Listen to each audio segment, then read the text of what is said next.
Cek cek tes. Assalamualaikum warahmatullahi wabarakatuh. Dites dulu ya suaranya ya teman-teman ya. Masuk nggak suaranya? Waalaikumsalam warahmatullahi wabarakatuh.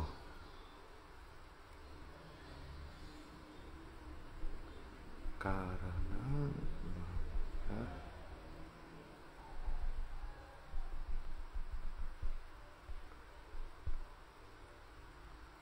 makasih Kak Adentia. Kecil nggak suaranya? Biasanya kecil. Tak sebecanda itu.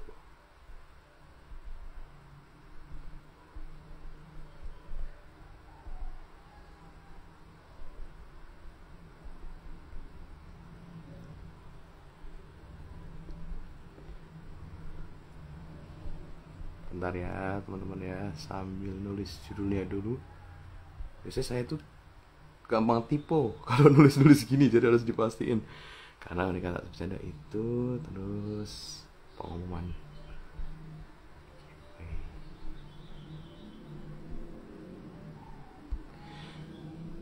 Oke. Bismillahirrahmanirrahim. Alhamdulillahirabbil alamin. Alhamdulillah nahmaduhu wa nasta'inuhu wa nasta'inuhu wa nastaghfiruh wa na'udzu billahi min shururi anfusina wa min sayyiati a'malina may yahdihillahu fala mudilla lahu wa may yudlil fala hadiya lahu. Asyhadu an la ilaha illallah wahdahu la syarika lah wa asyhadu anna Muhammadan abduhu wa rasuluh la nabiyya ba'da. Allahumma shalli wa sallim wa barik ala Muhammad wa ala ali Muhammad kama shallaita ala Ibrahim wa ala ali Ibrahim innaka Hamidum Majid. Qala rabbi shrah li sadri wa yassir li amri wahlul 'uqdatam min lisani yafqahu qawli. Alhamdulillah, puji syukur kehadiran Allah Subhanahu wa taala yang telah memberikan kita semua nikmat sempat, nikmat sehat sampai bisa berkumpul di sore hari ini. Suaranya kecil. Aduh, kita tuh. Suaranya kecil ya, saya coba cari makin subur. Makin subur ya. Ini kata-kata yang senang juga, berarti sehat gitu ya. Saya agak was-was juga ya kalau ngomongin subur ini. Lebih tebal, lebih apa namanya ya, lebih menggemaskan. Padahal makannya tambah sedikit, tapi memang gampang naik ya timbangannya ya. Alhamdulillah. Tapi suaranya kecil memang, atau udah cukup, atau saya coba pakai yang lain, pakai yang ini coba. Bentar ya, sambil nungguin Ustadz Amar buat join. Iya, karena panas banget di sini.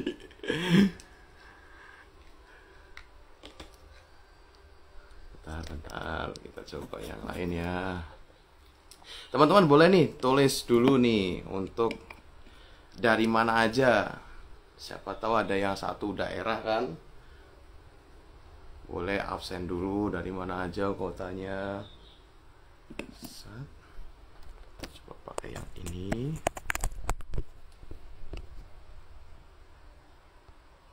Cek cek. Kalau ini gimana? Suaranya terdengar gak? Gerah. Ya.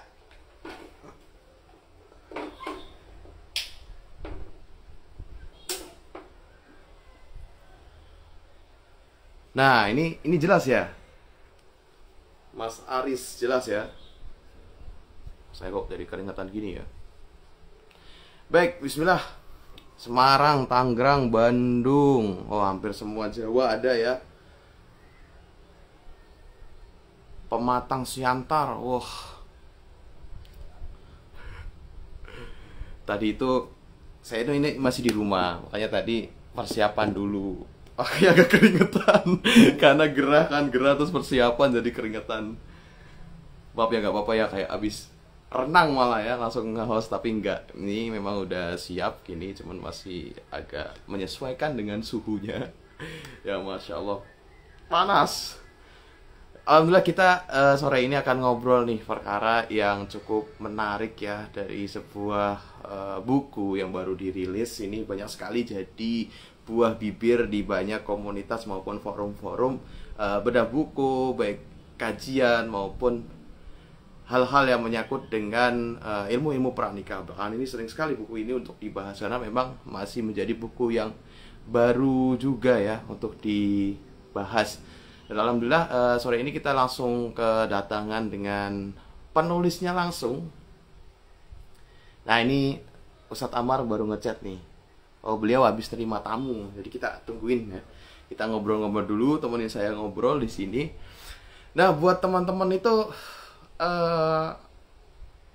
menangkap dari judul bukunya ya, Menikah Tak Sebecanda Itu. Menurut teman-teman itu apa sih yang teman-teman tangkap nih dari kata bercanda ini? Silakan komen. Maksudnya apakah yang bercanda itu kayaknya yang coba-coba deh, atau yang bercanda itu kayaknya udah pengen-pengen doang, atau gimana? Ada pengalaman nggak kamu dibercandain selama proses untuk menjemput jodoh gitu, atau menjadi pelaku yang membercandai orang lain? Nah, ini tentunya jangan ya, jangan diterus-terusin ya, karena ini harus serius nih. Dan alhamdulillah sore ini juga kita nanti akan umumkan giveaway buku eksklusif langsung ya untuk 3 pemenang. Daftar pemenangnya sudah ada, nanti kita umumkan. Rulesnya gampang, kita sebutkan namanya, nanti tinggal nyaut aja. Nanti kalau udah nyaut saya konfirmasi, tinggal langsung DM di Instagram kami untuk alamat pengirimannya. Nah, untuk yang dipanggil tapi nggak ada berarti absen, berarti nanti kita ganti dengan pemenang yang lain gitu ya. Dari Kak Candi, menikah itu bertanggung jawab, kalau bercanda itu nggak punya tanggung jawab karena buat senang-senang aja. Wah, jadi lebih kepada bagaimana itu pasangan bertanggung jawab ya dengan komitmen pernikahannya. Dibercandain oleh cewek yang pernah dideketin bang. Waduh. Gimana tuh perasaannya nih? Bercanda itu boleh, tapi kalau buat hal-hal tertentu jangan ya, karena serem juga. Atau saya buka pertanyaan ada ya.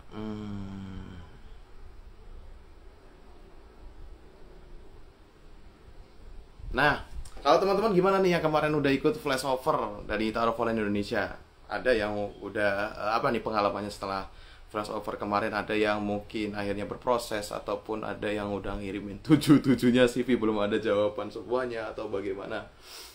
Boleh nih sharing nih. Kita sambil nunggu Ustadz Amar ya. Beliau masih prepare mungkin karena tadi ada tamu. Nah, teman-teman sendiri memang urusan nikah ini ya, menikah bukan sekedar sah dan main-main, tapi menikah karena Allah dan membagikan Rasul, sehingga bertanggung jawab baik di dunia di akhirat. Masya Allah. Baik, kalau boleh sharing ya, banyak sekali kami temukan gitu ya dalam pernikahan ini, bahwa qadarullah kan memang saya juga ada di dua alam, bos, dua alam ya, bukan alam gaib dan alam nyata ya, enggak, maksudnya adalah alhamdulillah Allah amanai untuk bergerak bersama komunitas hijrah. Kalau yang di Semarang itu mungkin tahu namanya Cah Hijrah itu ya. Jadi kami terbiasa untuk bisa berada di dua circle yang bisa dibilang mencolok perbedaannya gitu. Ada yang memang taat banget gitu, taklim itu udah kayak makanan sehari-hari. Ada yang memang benci Islam, itu paling ekstrim ya, sampai benci Islam, atau sekedar Islam tapi belum mau menjalankan kewajiban, ataupun baru tertarik untuk mempelajari Islam. Nah, jadi kami menemui latar belakang orang-orang yang demikian gitu. Nah, ketika orang-orang tadi itu berubah ya niatnya dari semula pacaran gitu ya, walaupun pacaran itu secara definisi kadang jadi perdebatan karena masing-masing punya perdebatannya masing-masing gitu ya, tapi kita sepakati bahwa pasaran yang dimaksud di sini adalah yang definisi operasionalnya adalah adanya pelanggaran-pelanggaran dari interaksi lawan jenis seperti berdua-duaan, kemudian interaksi yang bukan mahram yang berlebihan dan lain-lain. Itu yang kita pahami itu. Kemudian awalnya mereka pernah mencoba pacaran, akhirnya pernah mencoba ta'aruf. Banyak sekali ya ketika kita review, kita minta pendapat, kita ngobrol dengan mereka yang udah pernah pacaran dan akhirnya juga memilih ta'aruf gitu ya. Dan itu tidak kami temukan sama sekali orang yang bilang bahwa dia menyesal ta'aruf gitu.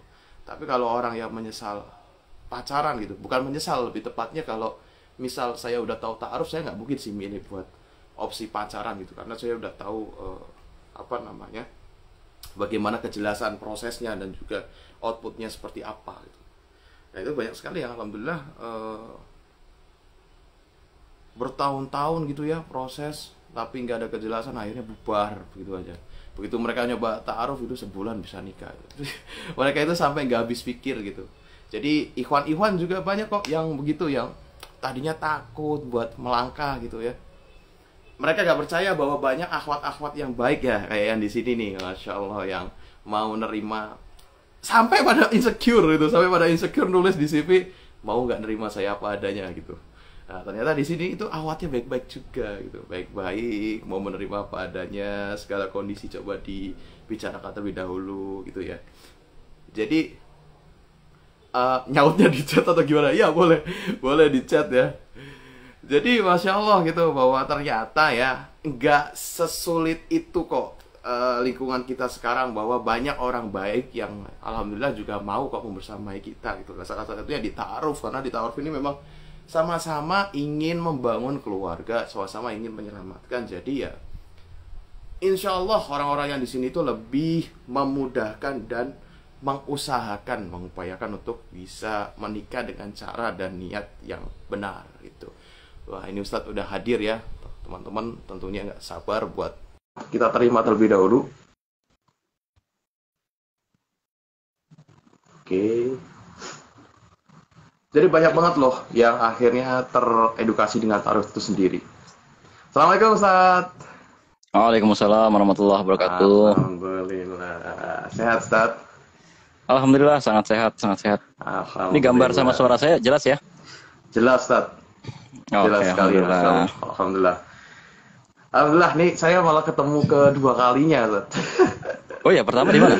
Pertama saya di kajian obrolan laki. Oh Kayak iya.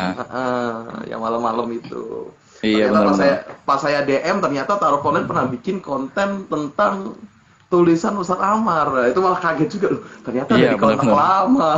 Ternyata dari kontak lama ini baru ketemu, alhamdulillah.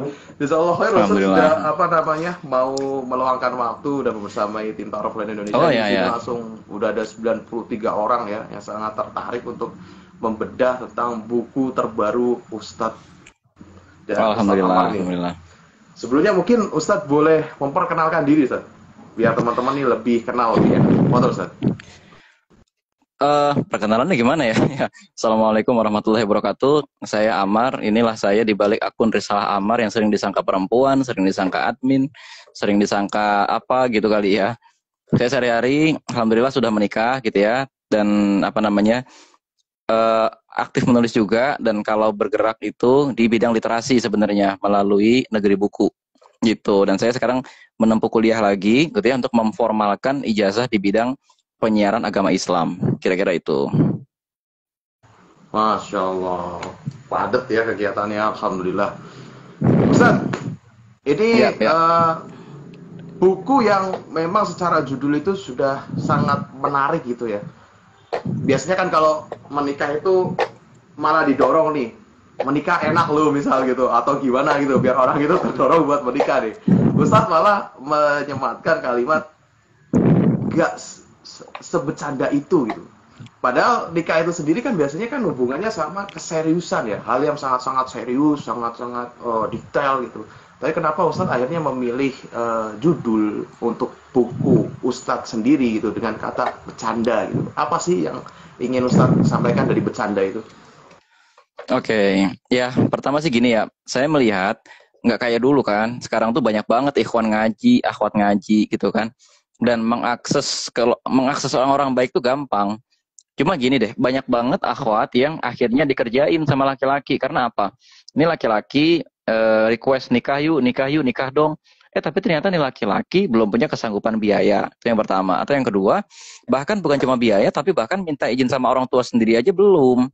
Tapi dia sudah ngotot untuk ayo dong nikah sama saya, dan seterusnya, dan seterusnya. Sehingga apa yang terjadi? Akhirnya yang terjadi si perempuannya trauma. Dan saya nggak bicara hanya untuk laki-laki, tapi juga ada perempuan seperti itu yang sedikit-sedikit ngode kepada laki-laki. Tapi ketika laki-laki udah mau serius, dia sudah dapat izin dari orang tuanya, laki-laki ini juga sudah kowam, punya uang. Begitu disamperin, ternyata memang perempuannya hanya menikmati suasana keramaian dikelilingi laki-laki, gitu loh. Satu itu. Yang kedua, memang karena akhirnya banyak orang yang oke, jadi nikah gas. Tapi laki-lakinya belum kowam, sedangkan perempuannya itu juga tidak siap menikah sebetulnya. Karena apa? Akhirnya kan dua orang ini membawa masalah masing-masing untuk diselesaikan bersama dalam rumah tangga. Padahal sebaiknya masalah sendiri selesaikan sendiri sebelum menikah, karena pada saat berumah tangga akan muncul masalah-masalah baru yang tandanya kita sedang naik level. Kalau kita lagi main game, ya kita lagi main game. Terus kira-kira kalau kita lagi main game itu naik level, masalahnya itu masalah level sebelumnya, atau masalah level sebelumnya selesai dulu baru kita bisa naik level, kan gitu. Maka sebelum menikah, kita harus selesai dulu dengan masalah-masalah kita, baru nanti ketika sudah menikah, selesaikan masalah selanjutnya. Apa itu? Komentar orang lah, menyelesaikan ego pribadi lah, terus kemudian nanti nggak punya anak disuruh punya anak, udah punya anak-anaknya kurus, ya kan, udah punya anak satu disuruh nambah anak dua, gitu kan, yang laki-laki disindir-sindir mulu, gitu kan, tuh, bini lo kasihan dan seterusnya, yang perempuan juga begitu kan, lu tuh kasihan suaminya nggak dirawat, bla bla bla bla bla bla. Itu loh kenapa menikah tidak sebercanda itu, gitu. Oke, tadi mulainya aja udah langsung harus serius, dapat dilihat dari bagaimana mereka memulai itu pernikahan itu sendiri gitu ya, Ustaz ya. Oh iya dong. Tapi jangan panggil Ustadz deh, panggilnya Bang aja gitu, kayak gimana gitu kalau manggil Bang Ustadz ya. aja. Iya, Bang aja. Baik, Bang Amar. Nah, kalau dalam pernikahan ini sendiri kan eh, biasanya memang hal pengungkapan seperti itu mengajak menikah, kemudian untuk yuk nikah yuk, atau aku kayaknya udah siap deh buat ngelamar kamu gitu kan. Yang tadi akhirnya jadi blunder sendiri karena mereka ternyata belum siap sebenarnya gitu untuk mempertanggungjawabkan apa yang mereka katakan, apa yang mereka ajarkan ke orang lain gitu kan. Nah itu kan biasanya terungkap ketika memang ada perasaan ya Ustaz ya. Perasaan Bang Amar itu. Merasa tertarik, kemudian merasa ingin memiliki, akhirnya mengungkapkan hal itu. Pernikahan sendiri kan biasanya mengalir tuh. Kalau dari Betul, orang betul. umum kebanyakan kan ya kayak suka, ya aku suka aja, akhirnya nikah gitu. Dianggap seperti ya itu normalnya seperti itu gitu. Jalan dalam hubungan gitu. Nah, terkadang sejalan dengan pengetahuan kita, kita belajar nih Ustaz, terus akhirnya nemu gitu bahwa menikah itu harusnya persiapan dan lain-lain. Nah, kita akhirnya sadar kayak seperti sekarang kita belajar, tapi kan nggak semua orang menemukan pembelajaran itu Ustaz. Lalu bagaimana Ustaz kalau misalnya pernikahan tadi hanya mereka ajak untuk memaknai bahwa hubungan ini harus memiliki status gitu. Jadi lebih ke legalitas saja yang akhirnya kayak tadi gitu. Fenomena seperti ini Saya menurut Ustaz bagaimana? belakangan ini akhirnya saya menyadari gitu, kok banyak ya pasangan-pasangan yang oke taruh oke, tapi di usia pernikahan yang 1 tahun, 2 tahun, 3 tahun mereka bercerai. Dan apa alasan perceraiannya? Yang perempuan mengeluhkan bahwa suaminya malas sholat. Yang suami mengeluhkan perempuannya tidak mau menjaga jilbab, gitu ya. Atau yang perempuan juga lagi-lagi mengeluhkan ternyata suaminya tidak punya cukup nafkah. Ketika suami tidak cukup menafkahi, boleh loh perempuan itu minta bercerai. Jangan kita katakan bersyukur terus gitu loh.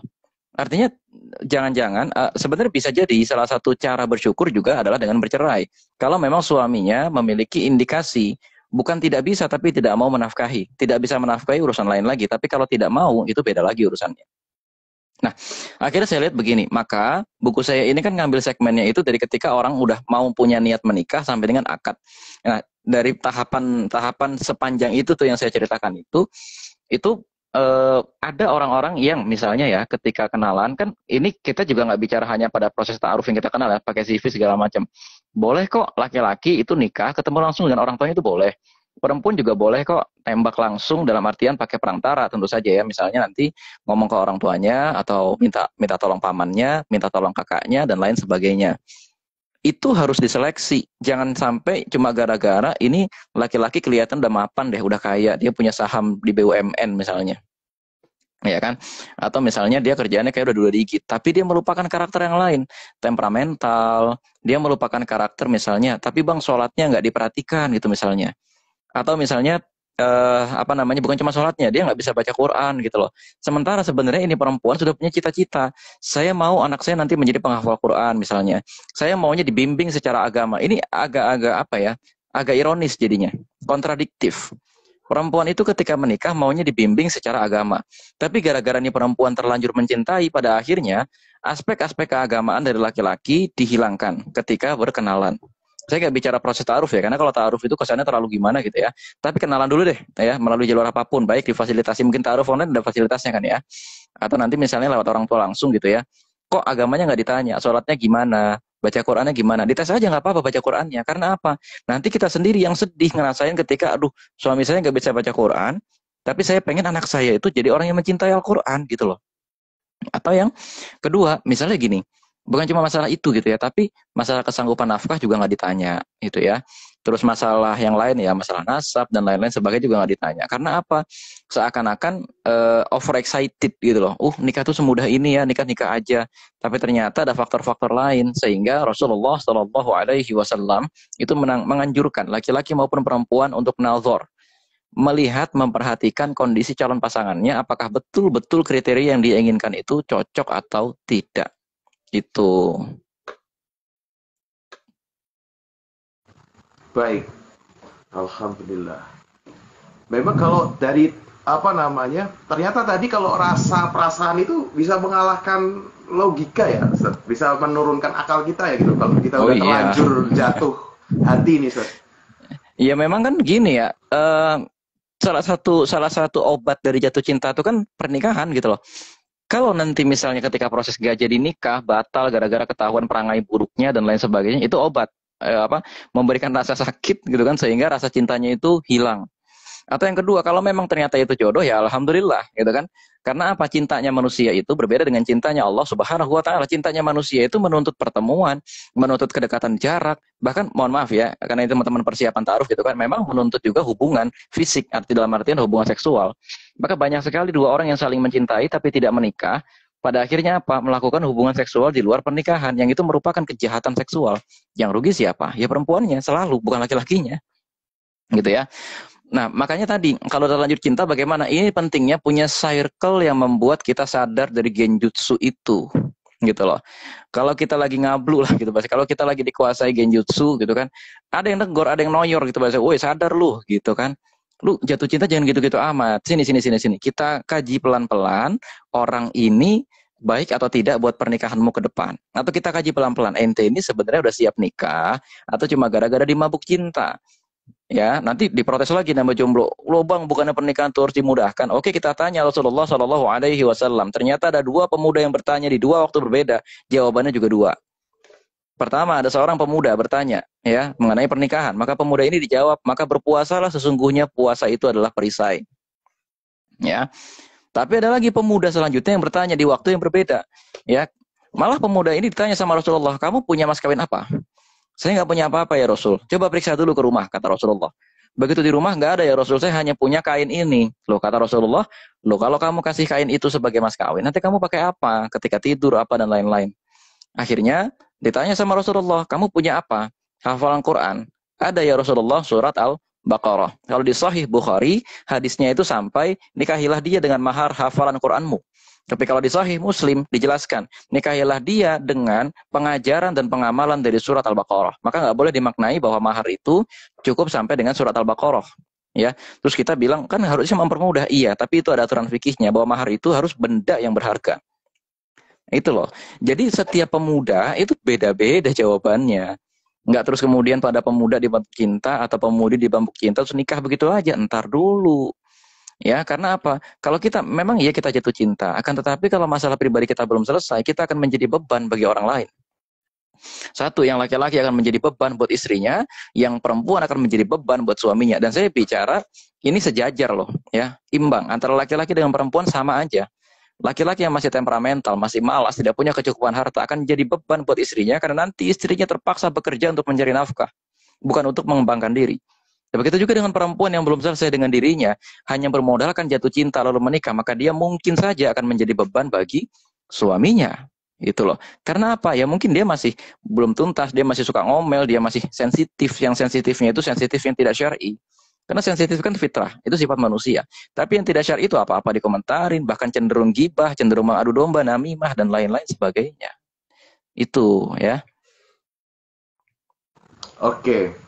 Tadi kan ada nih bahwa akhirnya ternyata pasangan yang kita dambakan tadi udah jatuh cinta, akhirnya kita nikahi gitu. Ternyata nggak sesuai ekspektasi gitu, malah justru jadi beban bersama gitu kan tadi. Naudzubillah. Nah, dalam kita belajar tadi, kita berproses untuk lebih mengetahui tentang pernikahan itu di dalam seperti apa, kemudian dapat circle yang kemudian kita juga disadarkan gitu dari ketidaksadaran kita akan kondisi kita yang saat itu sedang dimabuk cinta gitu ya, bukan fokus dengan apa yang memang seharusnya kita analisis gitu. Nah, dalam perjalanan tadi kan kita pasti punya ekspektasi ya, Ustaz. Bang Amar nih, dari kita belajar kan gitu, oh laki-laki yang baik itu begini, perempuan yang baik itu begini, kita punya ekspektasi tuh terhadap calon pasangan kita di masa depan. Nah ternyata ketika kita temui dia satu rumah gitu, ketika seperti tadi ternyata kok malah jadi beban gitu, gimana kita menyikapi kondisi itu, Bang Amar? Mana yang masih bisa ditolerir, mana yang tidak gitu?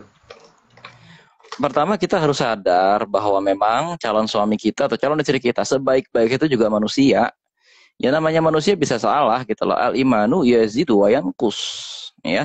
Iman itu naik dan turun. Artinya iman aja naik dan turun ya berarti nanti ya suami kita akan juga berpotensi seperti itu. Oke, hari ini dia rajin menghafal Quran.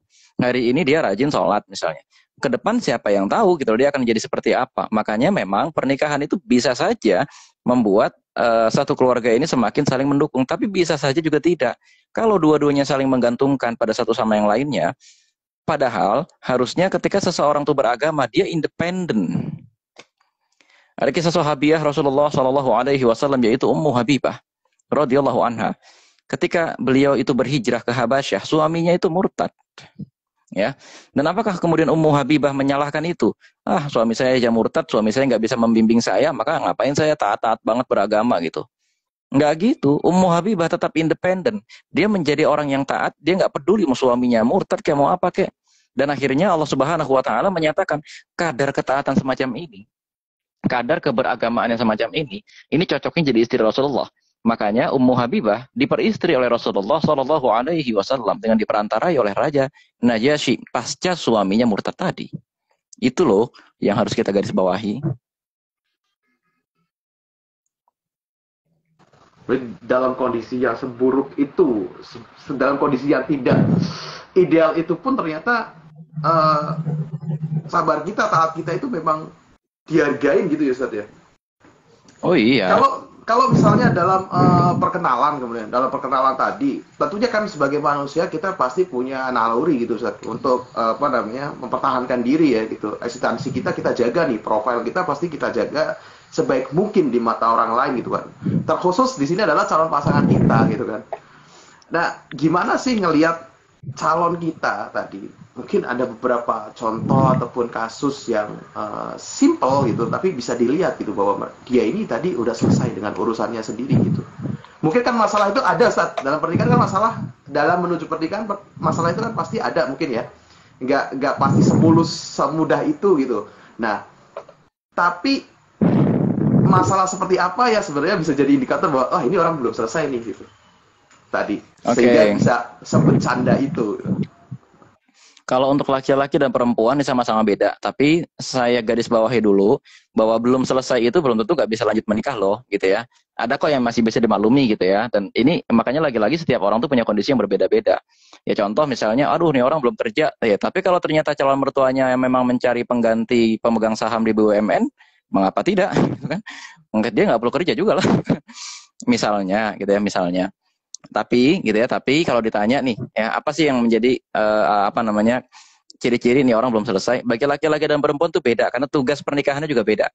Pertama bagi laki-laki jelas belum selesainya itu adalah pada masalah kesanggupan menafkahi. Ya. Saya katakan di buku saya itu ada saya tulis, kalau Anda itu mau menikah, sebaiknya Anda tidak menambah hutang, tapi Anda mulai mencoba melunasi hutang, sehingga pada saat terjadi akad nikah, Anda bisa fokus menafkahi istri Anda tanpa Anda harus membagi uang itu dengan bayar hutang. Ya, wow banyak tuh jomblo-jomblo sok kaya yang protes itu kan. Wow zaman sekarang gimana bang caranya kita kalau nggak ngutang, gitu kan? Zaman sekarang kita nggak punya apa-apa kalau nggak ngutang, gitu kan? Padahal teman-teman sekalian, utang itu sesuatu yang kalau berlebihan malah menjadi tidak syar'i, itu yang pertama. Ya kan? Terus yang kedua, kalau memang gaji kita tuh masih pas-pasan, mohon maaf mungkin masih UMR atau di bawahnya, sedangkan kita punya cicilan. Contoh, kalau gaji kita 5 juta, kita punya cicilan motor 1 juta, kita masih ngontrak 1 juta, otomatis uang kita tinggal sisa 3 juta. Menurut data dari BPS, rata-rata kebutuhan keluarga Jakarta itu 1,5 juta sampai 2 juta. Maka uang kita, kan kebutuhan makan, minum segala macam kan, uang kita yang digunakan untuk perbaikan motor, kita jatuh ke rumah sakit, ya belum lagi bayar BPJS dan lain-lain gitu kan. Itu semua ya biayanya udah cukup pas gitu loh. Nggak bisa lagi kalau kita itu nambah utang dari sektor yang lain. Maka yang pertama itu ya, kesanggupan menafkahi. Yang kedua, dari masalah pekerjaan juga bisa dinilai. Ini laki-laki udah kerja atau belum?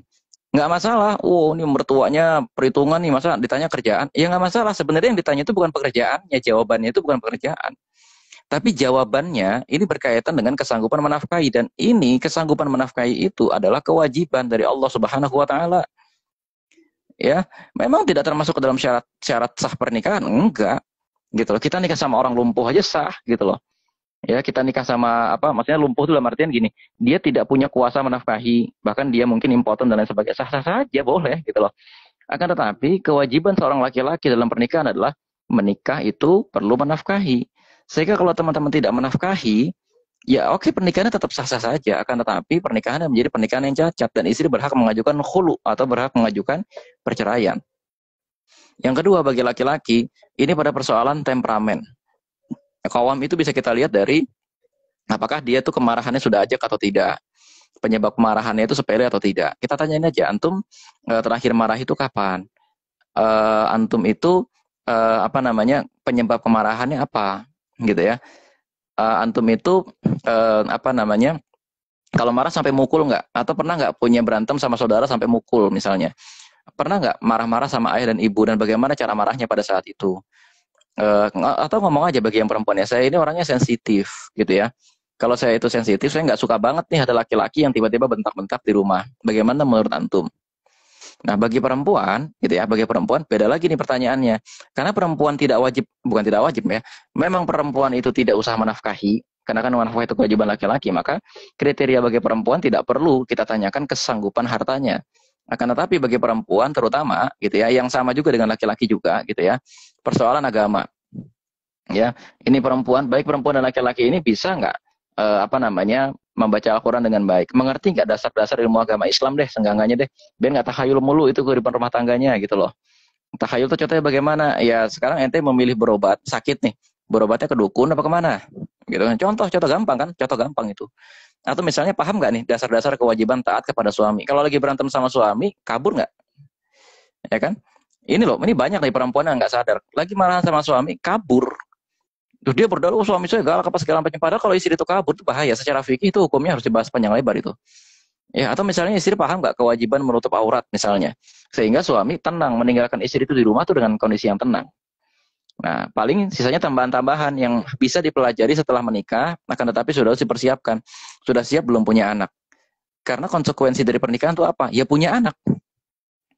Kalau laki-laki maupun perempuan nih ketika ditanya, Mas, ini saya rencana setelah menikah, itu saya sih mau langsung punya anak. Bagaimana dengan Mas? Atau sebaliknya, Mbak, saya rencana setelah menikah mau langsung punya anak. Mbak mau punya anak bagaimana dan berapa?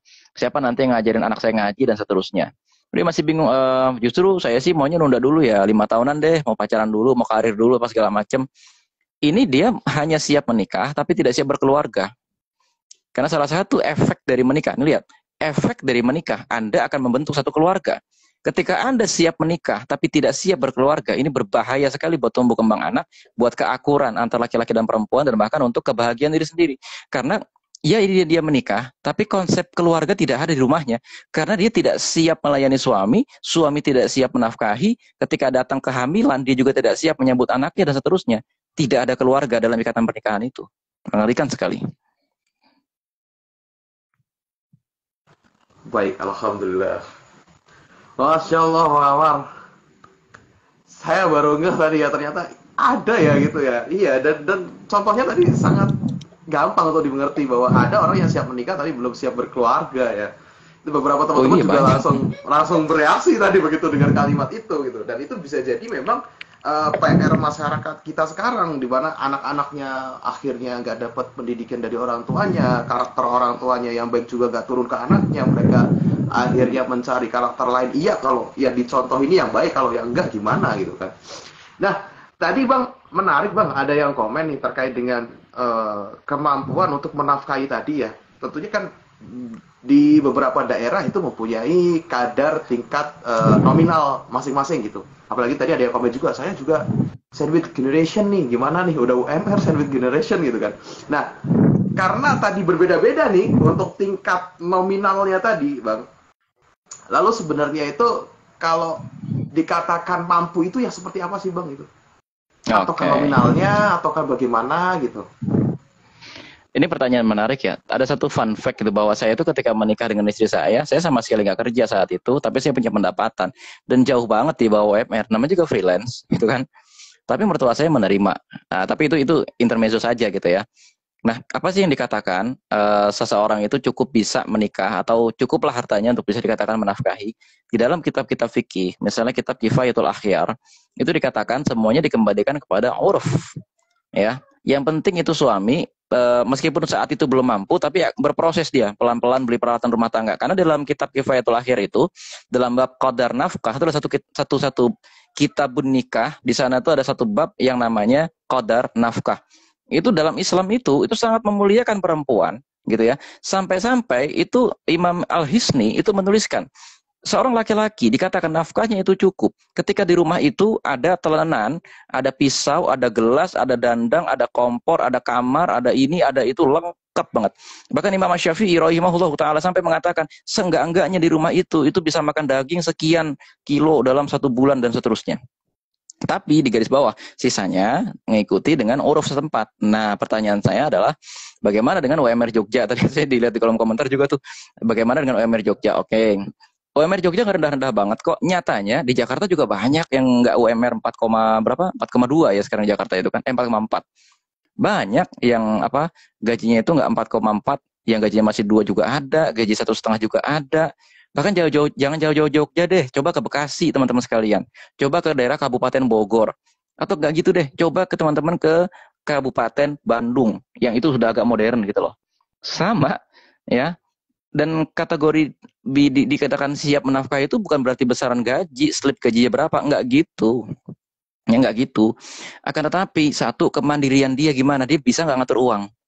Ya, ketika Imam Syafi'i rahimahullah taala menafsirkan surat An-Nisa ayat 3, di sana itu kan dibahas kapan sih kita itu memberikan harta bagi seorang anak yatim piatu yang ditinggalkan orang tuanya, sedangkan orang tuanya itu mewariskan sejumlah besar harta, yang harta itu kita rawat sehingga tidak hilang begitu saja. Ternyata ayat itu menggunakan istilah ila balagun nikah. Loh, ini kan konteksnya ngomongin harta anak yatim, kapan diberikan kepada anak itu? Kok bahasanya sampai dia cukup untuk menikah? Gitu loh. Kapan kita berikan kembali harta anak yatim itu? Ketika anak yatim itu, gitu ya, apa namanya, siap untuk menikah, balagun nikah. Oh ternyata persiapan menikah itu memang ada kaitannya dengan ini orang kalau diberikan harta. Kita cek misalnya apa kata Imam Syafi'i dalam kitab Ar-Risalah. Ketika orang ini gitu ya, itu sudah bisa mengatur hartanya. Dia dipegangkan uang sejumlah yang kalau orang lain yang mengatur cukup buat makan seminggu, maka dia pun harusnya cukup juga buat makan seminggu. Gitu loh. Atau kalau dia punya gaji segitu, logikanya dia sudah nggak usah ngutang, dia hidup. Tapi kalau ternyata dia utangnya banyak dan lain sebagainya gitu loh. Dan ini nggak ada hubungannya sama gaji, kan ada juga orang yang gajinya 10 juta. Akan tetapi ternyata kebanyakan cicilan nggak cukup gitu loh.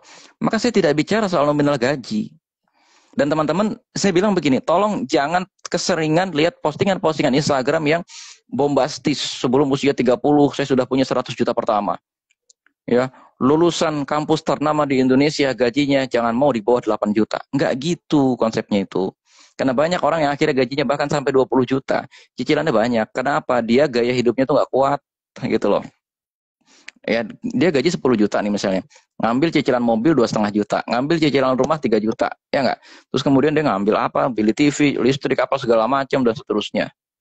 Ya akhirnya apa? Gaji dia tinggal tersisa sama dengan UMR Jogja. Gitu loh.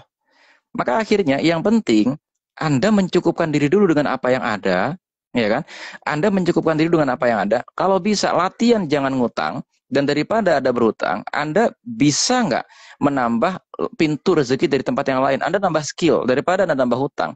Daripada kita gaya-gayaan investasi. Padahal namanya investasi itu kalau nggak 100 juta sekalian tuh nggak ada hasilnya di saham itu, gitu loh. Ya buat latihan sih oke lah, ya di Bitcoin, boleh-boleh aja gitu. Buat saham sih oke. Cuma kalau konteksnya kita ini sedang mempersiapkan pernikahan dan konteksnya itu kita sedang menilai orang ini apa namanya sudah siap belum menafkahi gitu ya. Ya harus kayak gitu, rapi manajemen keuangannya. Mungkin nanti kalau misalnya ta'aruf online itu mempersiapkan ini ya kelas manajemen keuangan untuk keluarga muda, silakan aja ikutin gitu ya. Itu bagus, harus diikutin. Berapa persen sih dari gaji kita itu untuk ditabung, berapa persen sih disimpan, berapa persen sih untuk makan gitu loh. Mau gaji kita cuma 100.000, kayak tetap persentase itu dipakai gitu loh, disiplin. Dan jangan bandingkan gaji kita dengan gaji orang yang lebih besar, Tapi juga jangan menghina orang gaji lebih kecil. Karena setiap orang itu punya kebutuhan yang berbeda-beda dan kecukupan yang berbeda-beda. Nah, itu loh poinnya. Itu ya.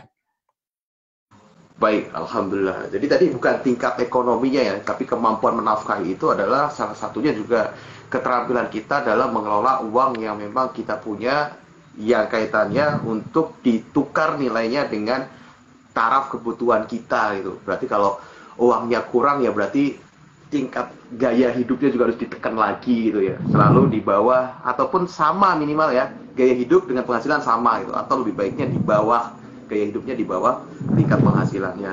Nah, ini menarik Kang. Mungkin ada dua pertanyaan ya. Kalau dari laki-laki nih, kalau perempuan welcome dengan kondisi calon pasangan yang gajinya tadi masih dikatakan kurang gitu. Kemudian dia juga service generation. Tetapi keluarga perempuannya tidak. Nah, ini gimana nih? Ada konflik of interest nih antara perempuannya dengan keluarganya. Terus tadi ada juga awak tanya, gimana ya tanyanya Bang Amar biar sopan gitu, nggak kerasa kayak menyinggung ini soal gaji, tanya ke laki-lakinya gimana sih bahasanya gitu buat tanya ini. Oke. Pertama konflik of interest tadi gitu ya. Konflik relasi kuasa. Pertama saya harus jelaskan dulu secara fikih, la nikaha illa biwali. Itu kata Rasulullah Shallallahu alaihi wasallam.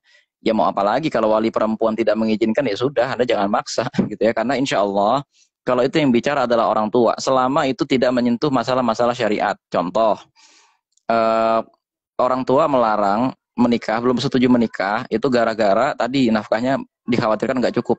Nggak masalah kan? Kita menikah dengan dia memang juga tidak melanggar syariat. Akan tetapi kalau tidak menikah pun, kita tidak melanggar syariat kan? Gitu loh. Ya nggak apa-apa, ikutin aja dulu arahan orang tua kita itu.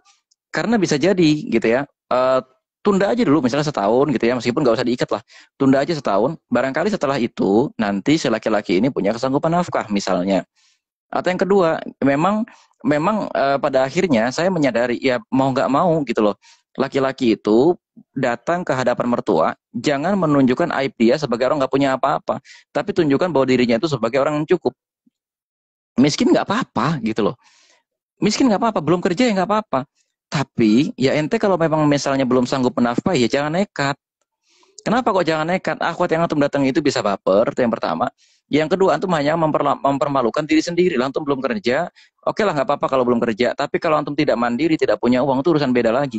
Saya dulu ketika datang ke rumah mertua saya sama kok, nggak kerja. Jangan dipikir saya ketika datang ke rumah mertua saya sudah kerja jadi komisaris di mana. Enggak. Cuman saya bilang sama mertua saya, mohon maaf Pak, saya memang saat ini belum bekerja. Tapi sudah 5 tahun, saya itu hidup tidak dari uang orang tua saya. Saya selama ini menjadi freelancer, bayaran kuliah udah sendiri, menang lomba di mana-mana dan seterusnya, sehingga saya berani datang ke sini untuk berkenalan lebih jauh dengan Bapak sebab saya sudah mandiri. Wah, enak ngomongnya.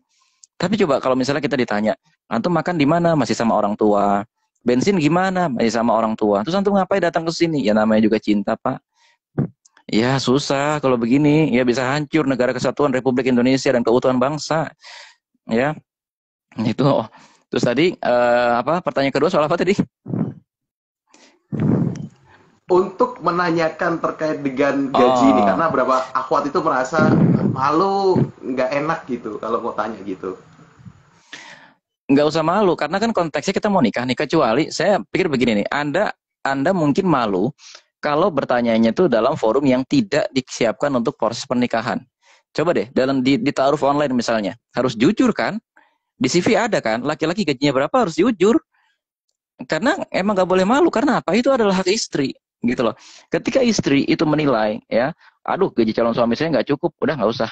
Dan tulisannya kan bukan gaji, tapi pendapatan. Karena apa? Pendapatan juga ada yang tidak berasal dari gaji. Ya kan? Bisa jadi dia selama ini hidupnya rutin menemukan uang sejumlah 500.000 atau dari mana gitu kan. Atau bisa jadi selama ini oke, gaji dia misalnya cuma UMR. Ya, akan tetapi ternyata dia jualan apa, nyambi, ternyata dia misalnya punya gerakan apa gitu kan, jualan apa, freelancer di apa, sehingga gaji dia sebenarnya UMR plus pendapatan tidak tetap. Ya itu nggak harus dibicarakan dengan istri. Nggak boleh kemudian suami itu merahasiakan, karena apa? Kesanggupan menafkahi itu vital dalam Islam, dan calon istri wajib dan berhak mengetahui itu. Nggak usah takut tersinggung. Kalau dia ditanya, Mas gajinya berapa, dia malah tersinggung, ini ada pertanyaan berarti. Karena apa? Anda suatu saat nanti akan jadi istrinya, tapi mengapa Anda tidak boleh mengetahui gajinya? Apakah terlalu besar atau terlalu kecil? Ya kan mencurigakan misalnya kan gajinya 100 juta itu kan dari komisaris apa gitu, mencurigakan sekali padahal perusahaannya mau bangkrut, misalnya begitu kan. Atau gajinya mungkin terlalu kecil misalnya. Nah, kalau terlalu kecil ya kita akan nanya, antum kerja di sini nih, tapi gaji cuma segini, kenapa antum bertahan di situ?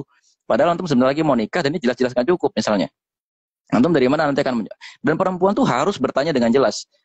Bagaimana nanti cara antum mencukupi nafkah kepada anak? Karena bukan anak yang minta, tapi Allah Subhanahu wa taala yang mewajibkan antum menafkahi saya. Harus tegas seperti itu pertanyaannya, ya. Nah, saya kembalikan kepada antum nih gimana gitu. Masya Allah, alhamdulillah. Jadi tadi ya buat akhwat-akhwat gak usah ragu gitu, tanya aja langsung, nggak apa-apa karena memang forumnya adalah forum untuk bertanya gitu ya. Nah ini Ustadz, kalau dari buku yang Ustadz tulis nih, bagaimana sih Ustadz untuk gambarannya nih secara besarnya ya, bagaimana Ustadz mendelivery tentang nggak sebecanda itu dalam buku itu gitu. Ibarat kata Oke, spoilernya nih Ustadz. saya menggarisbawahi ya, dari tadi saya pakai kata-kata menggarisbawahi ya. Saya menekankan gitu ya bahwa laki-laki maupun perempuan itu terutama belajar agama, tolong. Banyak orang mengglorifikasi, ya kan pernikahan itu melengkapi separuh agama katanya kan. Ya kan pernikahan itu adalah ibadah terpanjang, ibadah terbesar katanya. Ini harus saya koreksi. Pernikahan itu bukan ibadah terbesar, bukan ibadah yang paling utama. Tapi ibadah yang paling utama, semua ulama sudah sepakat adalah jihad fisabilillah, ya. Jihad bil qital maksudnya. Tapi itu dalam kondisi ada pemimpin yang memimpin kita. Ya, dalam artian pemimpin negara, bukan sekedar kita berangkat jihad yuk yuk gitu, kayak gitu ya. Yang laki-laki kalau belum pernah belajar tahsin, tolong dari sekarang belajar Al-Quran. Karena apa? Malu nanti didengar sama anak, ayahnya tidak bisa membaca Al-Quran. Ini berarti ayahnya gitu ya, apa namanya, tidak punya kedekatan tertentu gitu loh dengan Allah Subhanahu Wa Taala. Antum jangan mengatakan dia terlihat soleh kok, sholat segala macam. Iya, tapi dia aja tidak pernah membaca Al-Quran itu bagaimana? Dan membaca Al-Quran itu bukan tanda seseorang soleh. Itu amalan minimal. Itu amalan minimal gitu loh. Belum tentu orang yang suka baca Al-Quran itu soleh. Belum tentu. Karena itu tuh amalan minimal seorang muslim. Yang kedua, dia hafal nggak surat-surat pilihan deh gitu loh. Al-Fatihah, satu ketika nanti lagi safar atau sholat malam, mimpin sholat. Ya, ya udah mungkin 3 hari pertama nikah masih oke. Tapi di hari keempat kulhu lagi gitu kan. Mas kok ini sholatnya kulhu melulu, nggak ada surat yang lain apa? Ya kan, terus dia alasannya begitu, ini masih periode awal dakwah Islam, suratnya masih pendek-pendek. Ya, nggak gitu ya. Padahal dia nggak tahu kan kulhu itu turunnya semuanya di kota Madinah, bukan di kota Mekah. Ya, itu kan. Jadi sudah periode dakwah itu berjaya di situ. Itu yang paling sering diremehkan. Dan bagi perempuan juga gitu loh. Bagi yang perempuan rata-rata itu meremehkan persiapan persoalan keagamaan tadi. Dia belajar tahsin, dia belajar tahfiz. Nidurin anak tuh kan enak kalau kita sambil baca Al-Quran gitu kan. Yang laki-laki juga gitu loh. Wah kalau lagi marahan atau apa baca Al-Quran tuh enak gitu kan. Pada subuh baca Al-Quran tuh kan enak kan. Atau yang perempuan deh, yang apa? Mendengarkan suaminya tilawah. Wah itu udah kebahagiaan sendiri loh. Yang perempuan tuh gampang banget merasa cukup gitu kalau punya rumah tangga nggak punya utang, meskipun nggak kaya deh gitu. Punya rumah tangga nggak punya utang, suami yang setiap subuh dan maghrib baca Al-Quran, udah tuh perempuan tuh nggak minta apa lagi gitu loh.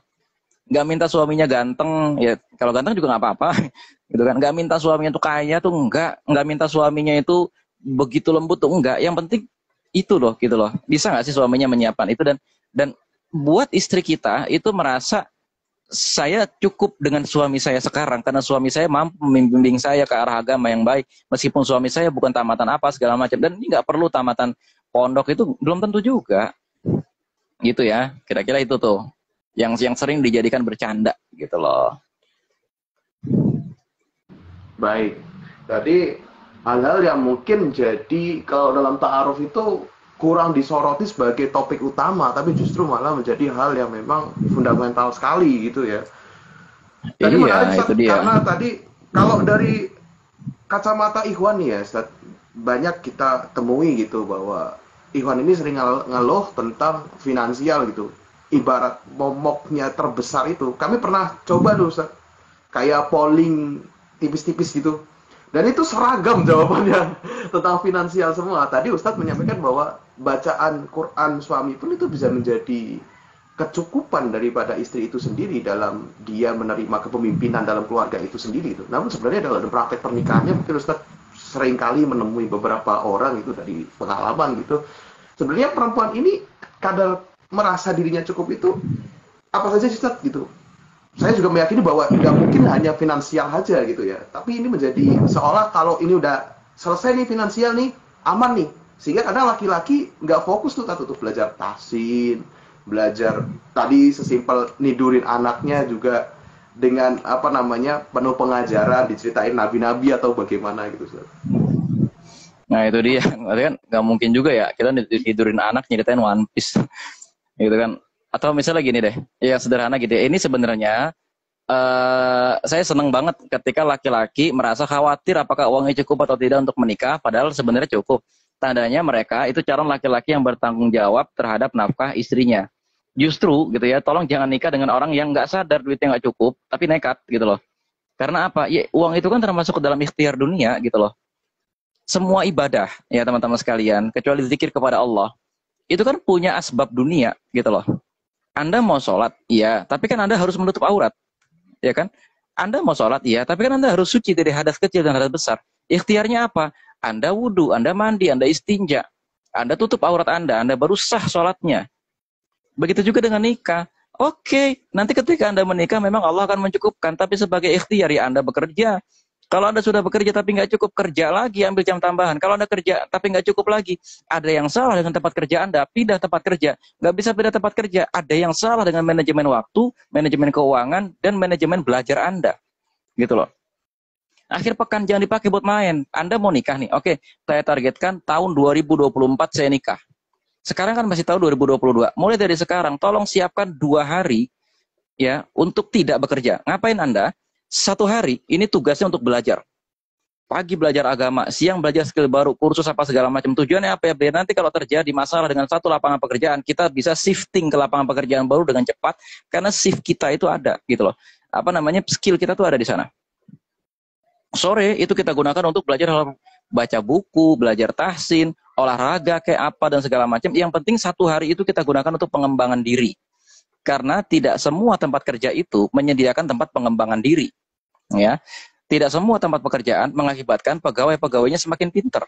Ya.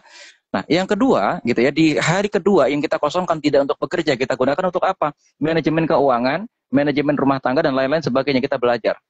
Ya, kita belajar melipat baju, belajar ngerapiin buku, kita belajar masak, kita apa namanya mandi, yang kita ditambah olahraga, menghubungi orang tua, keluarga dan lain-lain sebagainya, sehingga kita sudah punya keseimbangan hidup. Kalau kita udah biasa 5 hari kerja, 2 hari untuk mengurus selain pekerjaan, wah itu udah enak banget, stabil gitu loh.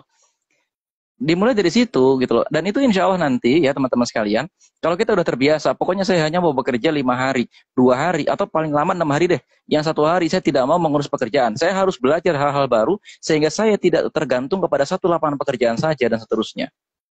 Itu ya kira-kira. Baik, alhamdulillah. Jadi solutif sekali ya, tadi udah dikatakan sama Bang Amar bahwa kita harus punya manajemen waktu yang baik dan juga bersiap akan segala kondisi. Dan ini juga relate dengan kondisi sekarang yang penuh dengan ketidakjelasan gitu ya. Zaman sangat cepat berubah dan bisa jadi hari ini kita kerja, besok enggak gitu. Jadi penting sekali tadi untuk bisa memiliki kemampuan yang bisa shifting pekerjaan dengan sangat cepat gitu. Apalagi tadi menikah sendiri menambah peran gitu ya Bang ya berarti ya. Jadi enggak jangan fix mindset gitu ya, tapi tetap growth terus, tetap apa namanya, tetap berkembang terus. Nah ini ada beberapa yang tanya Ustadz, wah udah gak sabar nih sama bukunya gitu. Kalau buat dapat bukunya nih Ustadz, kira-kira bisa kemana nih? Buat dapat bukunya itu hanya aja di all shop gitu ya, itu ada di bio saya gitu ya, tapi ya coba aja ke bio saya gitu ya, mudah-mudahan sih lagi ada diskon nih kan, kalau nggak salah lagi bulan Agustus ya, lagi banyak diskon. Coba ke bio saya gitu ya, karena saya pribadi tidak megang buku itu, adanya di all shop gitu ya, adanya di penerbit masih. Itu kira-kira. Baik, alhamdulillah, langsung ke bionya Bang Amar, nanti langsung order, check out sekarang juga, masih ada promo ya. Sebelum setan masuk bilang ke kamu, nggak usah beli udah. Nanti kalau kamu udah oke juga datang sendiri jodohnya, nggak gitu ya. Jadi ini ada kesempatan ya.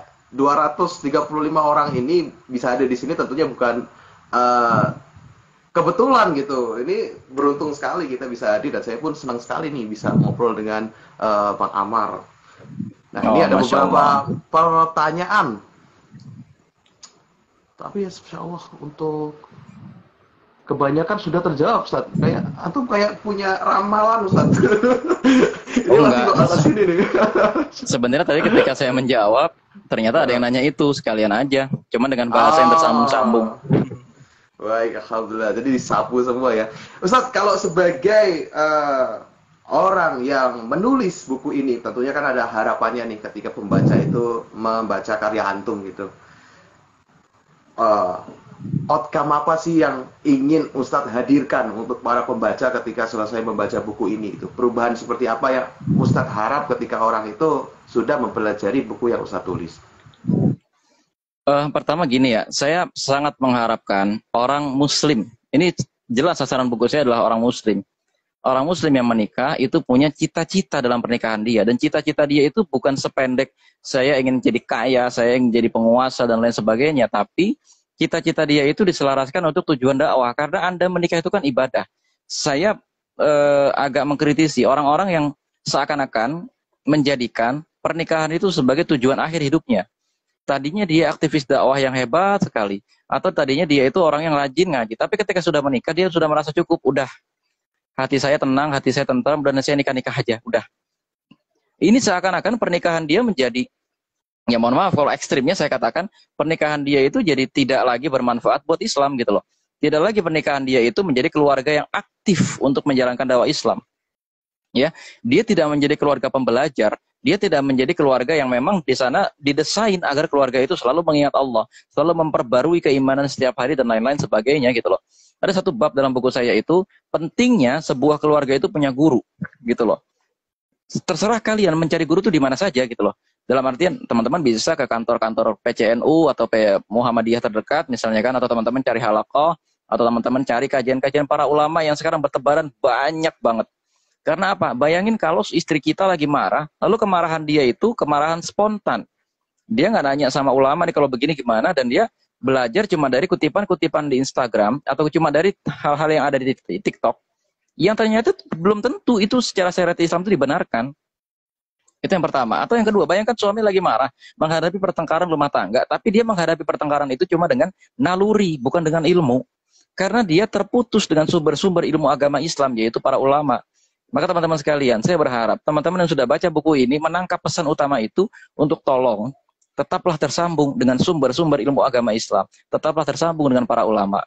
Ya mungkin di ta'arufonline.id ini kan juga menyediakan koneksi gitu ya dengan para ulama yang teman-teman nanti ada kelasnya dan lain-lain sebagainya itu kan. Ikuti dengan baik, gitu ya, ikuti dengan baik agar jangan sampai nanti keluarga kita, anak-anak kita itu kayak kita ngomongnya kepada orang tua. Nggak tahu deh, bapak saya atau ibu saya sih nggak ngaji, ya gitu-gitu aja. Pakai jilbab juga ya kalau lagi pengajian doang, atau kalau lagi ke pasar doang, tapi kalau di rumah mah nggak pakai jilbab. Jangan sampai nanti anak kita mengalami itu. Jangan sampai anak kita sedih dengan kesedihan yang sama dengan kita. Kita di kampus sudah pakai jilbab, pakai kaos kaki, pakai manset, yang laki-laki mungkin sudah sholat 5 waktu dan lain-lain sebagainya, tapi begitu ke rumah kita prihatin karena orang tua kita belum seperti itu. Kita kreasikan masa depan anak kita rancang masa depan anak kita bahkan sebelum kita menikah tuh gitu caranya. Jadi orang yang konsisten, terus terhubung dengan agama Islam. Saya kira itu. Baik, alhamdulillah. Benar sekali tadi ya, karena memang banyak sekali di zaman sekarang aliran informasi itu deras sekali dari berbagai pihak gitu ya. Akhirnya informasi awal tadi akan menjadi sesuatu yang kita pahami, sesuatu yang kita yakini, yang akhirnya bisa menjadi suatu output dalam kegiatan kita sehari-hari gitu. Jadi aktivitas kita yang kita pahami tadi, tentunya pemahaman tadi akan sangat kacau gitu dalam keluarga apabila suami istri ini punya pandangan yang beda gitu, apalagi sumbernya gak jelas gitu. Nah dengan penyamaan sudut pandang Islam inilah yang akan menjadi penengah gitu ya Bang ya. Kenapa tadi Bang Amar bilang jangan sampai terputus dengan sumber-sumber ilmu Islam tadi, Masya Allah. Jadi buat teman-teman semua tadi yang ingin ya tetap belajar gitu, apalagi beliau ini juga referensinya banyak ya, referensinya jelas dari mana sumbernya.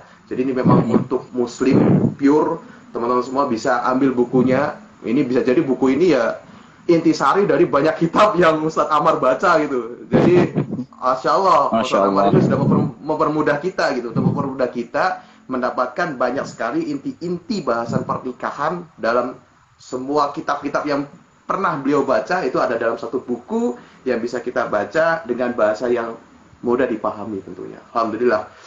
Jadi mungkin itu Ustadz, mungkin ada Baik.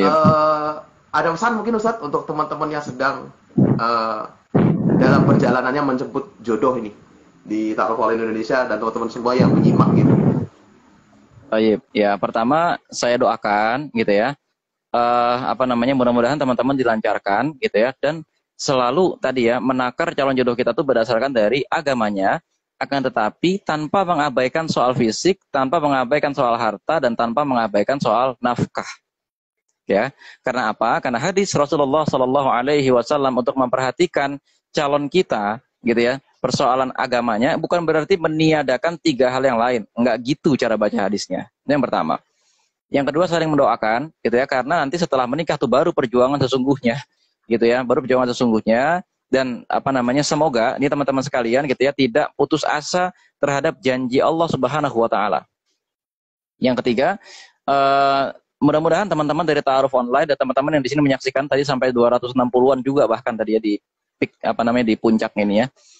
Mudah-mudahan teman-teman selalu dilancarkan dan dakwah teman-teman di Ta'aruf Online gitu ya. Dan gini ya, jangan merasa kita kan cuma menta'arufin orang, nggak dakwah yang besar-besar. Kata siapa? Pencegahan LGBT, pencegahan liberalisme, pencegahan kekerasan kepada anak, pencegahan KDRT juga dimulai dari proses ta'aruf yang sehat.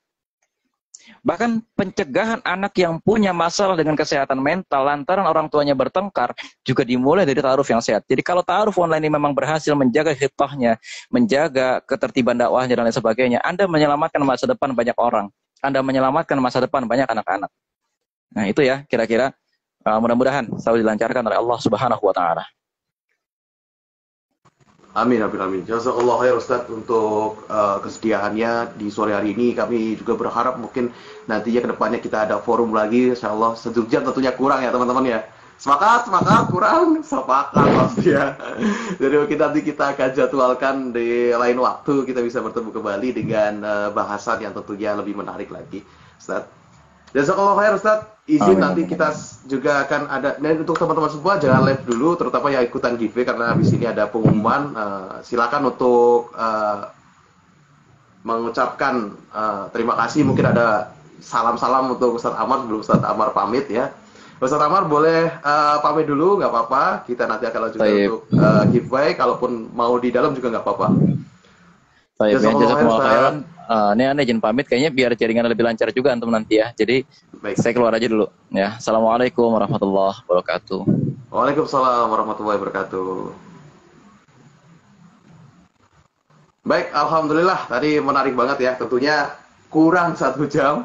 Nah teman-teman semua bisa pelajari bukunya secara langsung. Nanti boleh order langsung, dicek di bio-nya Bang Amar. Nah nanti kita juga akan bantu untuk post di story, di link untuk pemesanannya. Nah, kemudian kemarin kita sudah buka giveaway ya, dan ini alhamdulillah kita umumkan sekalian di penghujung live kali ini untuk 3 orang pertama. Yang pertama, ya nanti langsung bisa komen ya, yang hadir ya, dengan nama akun res_Romadoni ya. REZ_Romadoni. Nah, untuk yang bersangkutan silakan boleh komen kalau ada ya. Jadi nanti langsung kita DM ya. Yang kedua, hadir. Mas Aris nih hadir, Mas Aris. Ya, yang kedua nih ya, siapa nih? Namanya adalah Pratitaesa. Hadir, Pratitaesa hadir. 3 orang dulu, kalau nggak ada hangus nih. Nah ini yang hadir bukan yang dipanggil malah. Kemudian yang ketiga, nah ini kayaknya hadir nih, kayaknya dari tadi aktif soalnya. Namanya adalah Gia Narendra. Hadir ya Gia Narendra ya, tadi kayaknya saya sering lihat komen gak ada skip bang. Ya kita hitung 10 Hitungan mundur ya. Kita hitung ya, yuk bareng-bareng yuk, ketik yuk 10. Pratita Esa hadir, oke, Pratita Esa berarti dapat. Alhamdulillah, selamat Kak. Nah ini juga Kak Giana Rendra, dapat juga ya, 2 ya. Ini untuk Mas Aris nih, mana Mas Aris? Kita hitung ya 10 ya. Yuk kita ketik oke. 10 9 8 7. Wah, ada ya. Jadi kehadiran Mas Aris ini pun menutup celah buat teman-teman yang lain tuh dapat ya. Masya Allah, alhamdulillah ada semua 3 orang. Jadi yang belum nggak apa, nggak usah bersedih ya, bisa langsung order saja. Kami doakan semoga mendapatkan rizki untuk kemudian membeli buku dari Bang Amar tadi. Dan tadi ya pesan Bang Amar ya, kita sama-sama jaga keutuhan umat ini dari berbagai intervensi, pemahaman-pemahaman yang tidak sejalan dengan agama kita. Salah satunya di Ta'aruf-Al Indonesia. Jadi Ta'aruf-Al Indonesia ini bukan hanya milik para orang-orang yang ada di belakangnya saja. Salah, ini hanya kendaraan gitu. Visi besar kita adalah membuat kaum muslimin tentunya berada di puncak peradaban yang lebih baik. Salah satunya dimulai dengan jalan pernikahan dengan niat dan cara yang benar. Tentunya teman-teman semua memiliki peran yang sama di sini untuk bisa berperan. Mulai dari mungkin share informasinya, share ilmu pengetahuannya, ajakin teman-teman yang belum ikut live ngaji bisa ikut ngaji gitu. Nah, semoga apa yang kita lakukan tadi menjadi amal soleh kita dan juga salah satu perwujudan kita bahwa kita ini sebagai muslim yang aware dengan dakwah untuk menjaga agama Allah, insya Allah. Kalau kita menyelesaikan masalah umat, kita menyelesaikan masalah yang dilanda oleh agama kita, insya Allah Allah tolong kita dengan pertolongan terbaiknya. Kurang lebih demikian teman-teman semua. Terima kasih sekali ya sudah menyimak sampai akhir. Buat tadi yang mungkin baru join di tengah ya, nggak usah khawatir karena live-nya disimpan. Nanti insya Allah buat yang kepotong nontonnya biar nanti ilmunya lengkap, boleh diputar ulang. Kurang lebihnya mohon maaf, kami minta doanya ya teman-teman semua untuk tim-tim Ta'aruf Indonesia, semoga istiqomah, niatnya diluruskan, juga kita diberikan kemudahan untuk bisa melayani teman-teman lebih baik lagi. Dan kami juga doakan untuk teman-teman semua yang sedang berikhtiar, semoga Allah permudahkan jalan ikhtiarnya. Jangan lupa juga sering-sering istikharah ya, sering-sering istikharah, karena insya Allah dari setiap pilihan istikharah itu tidak ada penyesalan yang ada dalam diri kita. Selalu sabar dan syukur, keadaan kita sejatinya sama aja, mau seneng mau sedih sama aja, itu ujian karena kita ada di dunia ya. Jadi tetap sabar dan syukur dan saling menasehati dalam kebaikan. Kurang lebihnya mohon maaf, wabillahi taufiq wal hidayah. Subhanakallahumma wa bihamdika asyhadu an la ilaha illa anta astaghfiruka wa atubu ilaik. Assalamualaikum warahmatullahi wabarakatuh. Sehat-sehat semua teman-teman, sampai bertemu lagi di live berikutnya.